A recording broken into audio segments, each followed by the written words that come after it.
শরীয়তপুরের নড়িয়া উপজেলার চামটা ইউনিয়নে বাংলাদেশ জাতীয়তাবাদী দল বিএনপির জাতীয় নির্বাহী কমিটির সদস্য এবং ঢাকা মহানগর যুবদলের সাবেক সিনিয়র সহসভাপতি মহিউদ্দিন আহমেদ ঝিন্টু জমাদ্দারের আগমন উপলক্ষে পথসভা অনুষ্ঠিত হয়েছে।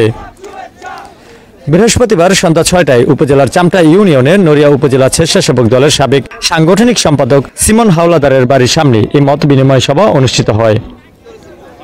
এ সময় চামটা ইউনিয়ন বিএনপির সাবেক সভাপতি কানন মাস্টারের সভাপতিত্বে এবং নড়িয়া উপজেলা স্বেচ্ছাসেবক দলের সাবেক সাংগঠনিক সম্পাদক সিমন হাওলাদারের নেতৃত্বে অনুষ্ঠানে প্রধান অতিথি হিসেবে উপস্থিত ছিলেন বাংলাদেশ জাতীয়তাবাদী দল বিএনপির নির্বাহী কমিটির সদস্য মহিউদ্দিন আহমেদ ঝিন্টু জমাদ্দার। এছাড়াও উপস্থিত ছিলেন নড়িয়া উপজেলা বিএনপির সাবেক সাধারণ সম্পাদক মমিনুল হক স্বপন মাঝি, নড়িয়া উপজেলা স্বেচ্ছাসেবক দলের সাবেক সভাপতি সুজন, নড়িয়া উপজেলা যুবদলের সাবেক সাংগঠনিক সম্পাদক লতিফ শেখ, স্বেচ্ছাসেবক দলের সাবেক আহ্বায়ক নাসির উদ্দিন বাসার, নড়িয়া উপজেলা জিয়া সাইবার ফোর্সের সাংগঠনিক সম্পাদক ইব্রাহিম তালুকদার, চামটা ইউনিয়ন বিএনপি সভাপতি বাবুল দেওয়ান, ডিঙ্গামানিক ইউনিয়ন বিএনপির নেতা নজরুল খান, গফুর খান সহ স্থানীয় নেতাকর্মী এবং সমর্থকরা এই সময় উপস্থিত ছিলেন।